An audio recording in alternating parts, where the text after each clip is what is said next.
গ্রামের মানুষের শীতের আনন্দ এক অনন্য অভিজ্ঞতা। শীতকালে গ্রামের প্রকৃতি এবং মানুষের জীবনযাত্রা বিশেষভাবে রঙিন এবং প্রাণবন্ত হয়ে ওঠে, যা শহরের তুলনায় সম্পূর্ণ আলাদা। শীতের দিনে গাছপালা, মাঠ, নদী সবকিছু যেন নতুন করে জীবন ফিরে পায়, আর গ্রামের মানুষ তাদের দৈনন্দিন কাজের মাঝে এই সৌন্দর্য উপভোগ করে। ঠান্ডা কুয়াশাচ্ছন্ন সকালে গ্রামের মানুষ দল বেঁধে খেজুরের রস সংগ্রহ করে। খেজুর গাছ থেকে রস সংগ্রহের আনন্দ এবং সেই রস দিয়ে গুড়ের গন্ধ সবার মনটা যেন ভরিয়ে দেয়। গ্রামের শীতকাল মানে বিভিন্ন রকমের পিঠা পুলি তৈরির সময়।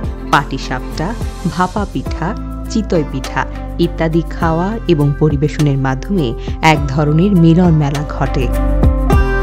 শীতকালে গ্রামে বিভিন্ন মেলার আয়োজন করা হয়। ঐতিহ্যবাহী নৌকাবাইজ, কাবাডি কিংবা পিঠা উৎসবের মতো নানান আয়োজন শীতের দিনগুলোকে আরও রঙিন করে তোলে। গ্রামের মানুষেরা দল বেঁধে পিকনিক করে, নদীর ধারে বনভোজনের আয়োজন করা হয়। এই সময় গান বাজনা, নাচ এবং হাসি তামাশার মাধ্যমে সবাই মিলে আনন্দটাকে উপভোগ করে।